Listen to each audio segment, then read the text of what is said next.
नमस्ते recording club. मैं RC Sandeep हाजिर हूँ आज the story of recording club part 185 लेकर के। और संडे है आज 6 मार्च 2022। पिछली कहानी 1 मार्च 2022 को लेकर के आया था। 5 दिन बाद एक बार फिर से हाजिर हूँ और वास्तविकता ये है दोस्तों कि जब एक ऐसी कोई घटना चल जाती है ना जिसमें लगातार कम समय में कुछ न कुछ होता रहा हो, तो ऐसी बातें याद भी रहती हैं और ऐसी बातों को बताने में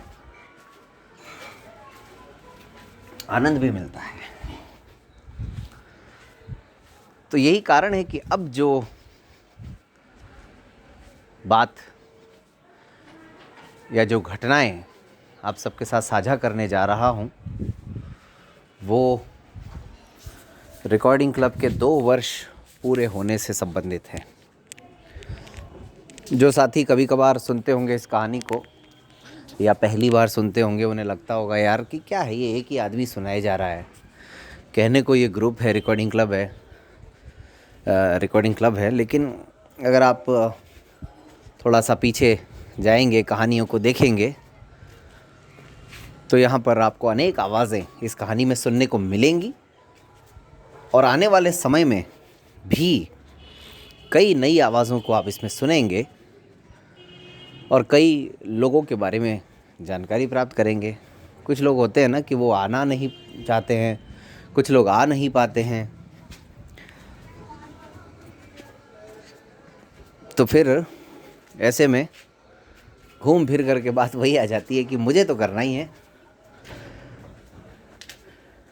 एक बार कभी मैंने अपने व्हाट्सएप के स्टेटस पर लिखा था I will wait for none, और ये शायद 2018 की ही घटना है। और मुझे खुशी हुई कि इसको कुछ लोगों ने कॉपी भी किया और अपने स्टेटस पर लगाया। तो वही वाली बात है कि भाई मुझे तो करना ही है। अब इसके कई अलग अलग अर्थ निकाले जा सकते हैं कि हाँ बेटा, तूने तो शुरू किया था तो तू तो करेगा ही, कोई और करे या ना करे। लेकिन मैं बार बार एक बात कहता हूँ कि किसी संगठन की सफलता विफलता इस बात पर निर्भर करती है कि उस संगठन के साथ कितने लोग जुड़ पाते हैं, कितने लोगों को हम लोग जोड़ पाते हैं और कितने लोग सक्रिय रूप से काम कर पाते हैं। मुझे इतना मालूम है कि रिकॉर्डिंग क्लब का काम ऐसा है जिसमें बहुत ज़्यादा क्या, शारीरिक श्रम तो है ही नहीं, शारीरिक मेहनत तो इतनी है ही नहीं। हाँ, इसमें ज्ञान की मेहनत ज़रूर है, बौद्धिक कौशल की मेहनत ज़रूर है, आपके बोलने की जो कला है उसकी मेहनत ज़रूर है। तो इस रूप में आप अपना सहयोग कभी भी दे सकते हैं। और मुझे भी ये लगता है शरीर कमज़ोर पड़ जाएगा, लेकिन जब तक आवाज़ है तब तक काम कर ही सकते हैं। आज काम किसी और रूप में कर रहे हैं, कल किसी और रूप में करेंगे, मगर काम तो कर सकते हैं। और ये किसी और रूप का मतलब भी मैं स्पष्ट कर देता हूँ, क्योंकि मेरा ये सपना है कि मैं जीते जी ऐसी परिस्थिति देखना चाहता हूँ जब पूरी तरह से रिकॉर्डिंग क्लब की जो संचालक समिति है उसमें ना रह करके, पूरी तरह से उससे अलग रह करके मैं कुछ काम करूं किसी और के साथ, किसी और के निर्देशन में, और इसका सीधा सा मतलब ये है कि रिकॉर्डिंग क्लब को कोई और अपनी देखरेख में आगे बढ़ाए। ये मेरा सपना है और ये मैं चाहता हूँ और देखता हूँ कि ये कब तक संभव है। बहरहाल, ये तो आज की कहानियों की इस श्रृंखला की छोटी सी भूमिका। तो भाई दोस्तों, बात ऐसी है कि एक इंसान जिसके शौक़, जिसकी हॉबीज़ अलग अलग तरह की होती है ना, वो अनेकों प्रकार के काम कर सकता है। मैं अपने व्यक्तिगत जीवन से मैंने यही सीखा है। तो मेरी एक रुचि जो थी वो थी कवि सम्मेलनों को सुनना, और कभी कभार अगर कुछ पंक्तियां जहन में आ जाती हैं तो कविताएं लिख भी देता हूँ, लेकिन सुनना, ये लगभग पिछले 20 सालों से मेरी रुचि है। सबसे पहले जब मैंने डॉक्टर हरिओम पंवार जी को सुना था, तो उनको सुनने के बाद मुझे लगा यार ये तो एक ऐसा क्षेत्र है जिसको तो मज़ा आ रहा है, इसमें तो बहुत सुनना चाहिए। बहरहाल, अजमेर में अप्रैल 2018 में एक कवि सम्मेलन हुआ। शनिवार का दिन था। कवि सम्मेलन का नाम था जस्ट हास्यम, और जो ग्रुप इसको करवा रहा था उसका नाम था आनंदम ग्रुप। अब आनंदम ग्रुप के जो संयोजक थे, या इनफैक्ट अभी भी हैं, लेकिन कोरोना में तो जो हैं वो भी थे ही हो गए, और जो थे वो भी हैं हो गए,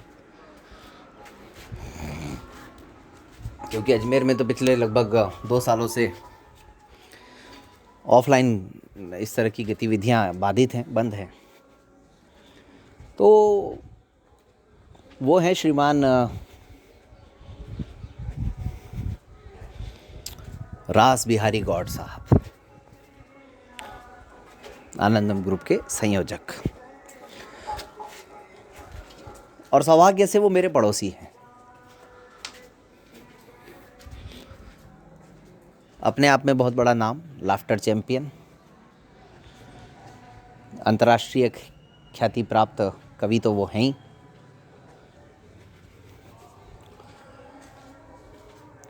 तो घर से विद्यालय की तरफ जाते समय उन्होंने एक कार्ड दिया मेरी वाइफ को, और उस कार्ड को जब हमने पढ़ा तो बड़े खुश हुए हम तो। चलो भाई, अच्छा मौका है, कवि सम्मेलन में जाएंगे।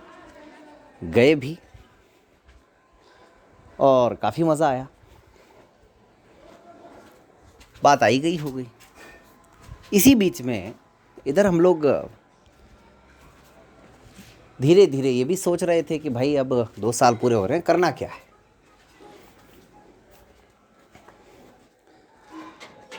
तो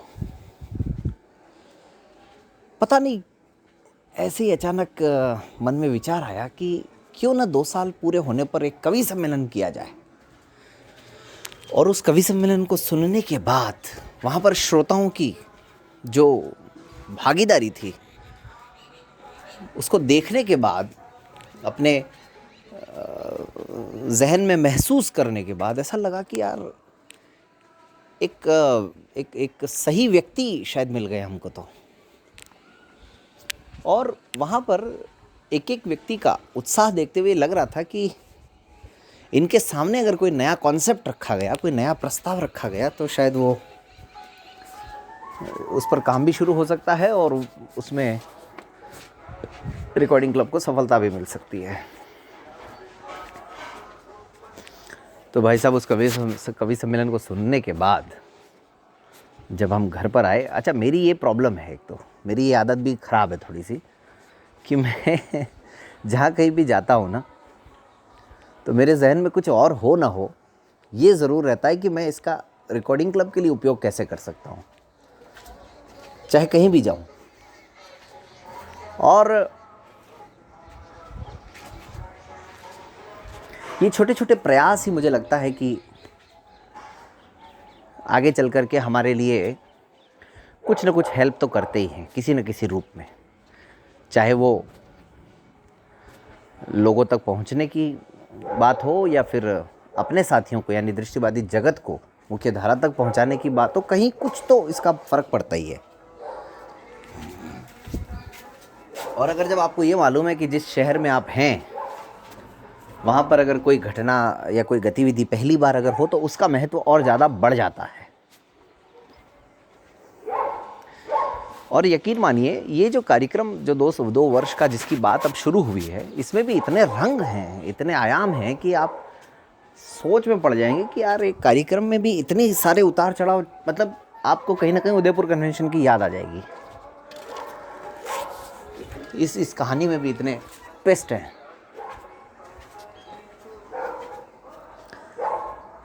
कई बार मेरी वाइफ बोलती है कि यार पेरिस चलें, कहीं स्विट्ज़रलैंड चलें, तो मैं मजाक मजाक में कहता हूँ भाई इंडिया है जब ठीक है, पता चला मैं वहाँ गया तो वहाँ भी कहीं कन्वेंशन की व्यवस्था करके ना आ जाऊँ। तो ये स्थितियाँ हो जाती है कई बार मेरे साथ। और ये आपको अभी थोड़े समय बाद कहानी में भी सुनाई देंगी इस तरह की बातें। तो जब मैं वहाँ था तो मुझे बस यही था कि यार अपने साथियों को, दिमाग में मेरे दृष्टिबाधित कवि भी चल रहे थे, ऐसे लोग जो काव्य पाठ करते हैं, क्योंकि मेरा भी अब कवि सम्मेलनों पर आना जाना प्रारंभ हो गया था, कम से कम अपने समाज में। तो वो भी मैं इस कहानी में आप सबको बता चुका हूँ। और शिवशंकर उपाध्याय जी और शिखा दुबे जी ऐसे कवियों और कवयित्रियों से संपर्क भी हो चला था। तो बस दिमाग में यही था कि अब 20 मई जब हो रही है, 2 साल जब हो रहे हैं और दिन है शनिवार का,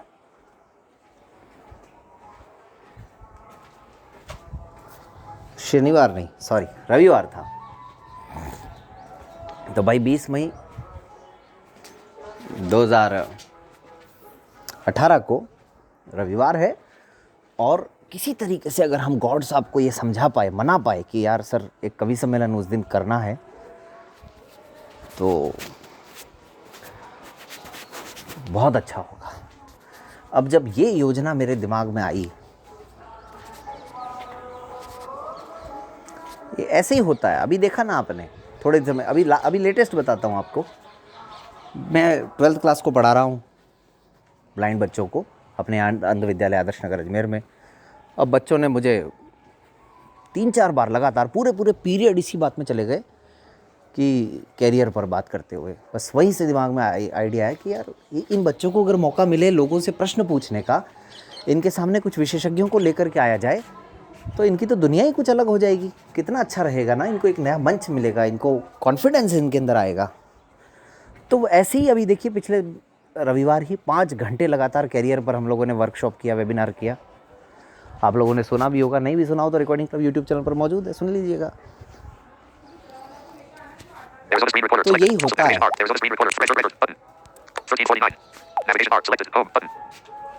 उस समय एक दिन तय किया गया सब, ये मुझे एग्जैक्ट दिन विन याद नहीं है। गॉड साहब से समय लेकर के मैं पहुंच गया उनके घर। पड़ोसी हैं तो इस बात का फ़ायदा, ज़्यादा कहीं दूर जाने की ज़रूरत भी नहीं थी। गए साहब, बात हुई। उन दिनों उनके मकान का कंस्ट्रक्शन का काम भी चल रहा था। तो हमने कहा भाई सर प्रोग्राम बहुत अच्छा था और वो सारी बातें जो कर सकते थे, ताकि नहीं बहुत अच्छी बात है, ये है वो है, हम तो करते रहते हैं सारा बताया उन्होंने कि हम साल में 2 प्रोग्राम करते हैं, एक तो गीत गुलजार करते हैं और एक ये जस्ट हास्यम करते हैं। तो उन्होंने मुझसे पूछा कि आप क्या करते हैं संदीप जी, ये सब। उससे पहले इतना डिटेल में कभी उनसे बात हुई नहीं थी। मैंने भी उनको बता दिया भाई मैं ऐसे सर। और फिर रिकॉर्डिंग क्लब के बारे में उनको बताया सारा कुछ। बड़े खुश हुए वो, बहुत प्रभावित भी हुए। मैंने कहा सर मैं आया इसी सिलसिले में हूँ। उन्होंने कहा क्या? मैंने कहा सर 20 मई को हमारे 2 वर्ष पूरे हो रहे हैं और आपसे ये निवेदन है कि आपके ही निर्देशन में, आपके संयोजन में, आपके नेतृत्व में एक कवि सम्मेलन का आयोजन किया जाए और उसमें संचालन आप करें और कवि उसमें सारे दृष्टिबाधित हों। यहीं से ही रास्ता निकल गया। फिर मैंने साथ ही साथ उनको ये भी कहा कि सर हम, लेकिन उनको वैसा ही माहौल अगर दे पाएँ किसी तरीके से जैसा आप आम कवियों को देते हैं, उनके लिए अलग व्यवस्था हो और बाकायदा उनको कुछ मतलब कुछ खर्च भी हम दे पाएँ, जो देते हैं लिफाफा वगैरह। तो सर ने कहा ठीक है, हमारे लिए तो एक अच्छी बात है, एक नया आयाम हो जाएगा। मैंने कहा हाँ सर। तो सर ने उसी समय इस बात को डन कर दिया और सर ने बातों ही बातों में ये कहा कि चलिए संदीप जी, इसमें हम इस कार्यक्रम का नाम रखते हैं नयन। और फिर उसके बाद लगातार सर से मिलने का सिलसिला प्रारंभ हुआ और जब एक बार इस पर प्लानिंग शुरू हुई तो इस नयन कार्यक्रम में और क्या क्या नया होने वाला था, कैसे होने वाला था, इसकी जो खर्च की व्यवस्था है जितनी भी, वो कैसे हुई, उनकी अपेक्षाएं, हमारी अपेक्षाएं, वो सब एक कैसे हुई, ये सब तो सुनने के लिए आपको इंतज़ार करना होगा थोड़ा सा, यानी अगले अंक में। लेकिन तब तक आप रिकॉर्डिंग क्लब यूट्यूब चैनल पर जाएं, जहां ढेर सारी सामग्री आपका इंतज़ार कर रही है, और ऐप को इंस्टॉल कर लें दोस्तों, और दोस्तों को भी करवाएं। अगर इंस्टॉल है तो अपडेट करें। उसमें ऑडियो बुक्स का भी सेक्शन है, तरह तरह की ऑडियो बुक्स आप सबके लिए। इसके अलावा अब कुछ और नई चीज़ें भी हम उस पर ऐड करने जा रहे हैं। न्यूज़ पेपर तो है ही, 13 तरह के न्यूज़पेपर्स आज की तारीख में आ रहे हैं, हिंदी, इंग्लिश, गुजराती, मराठी सहित। तो अब आप देखिए तो सही एक बार जा कर के। चलिए दोस्तों, पढ़े पढ़ाएँ, कुछ सीखें और सिखलाएँ, और मिलते हैं अगली कहानी में। कोई गलती हुई है तो क्षमा कीजिएगा। अपनी प्रतिक्रियाएँ ज़रूर दीजिएगा कमेंट बॉक्स में।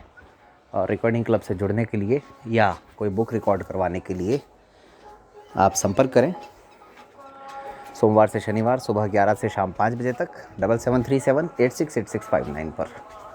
बहुत बहुत धन्यवाद।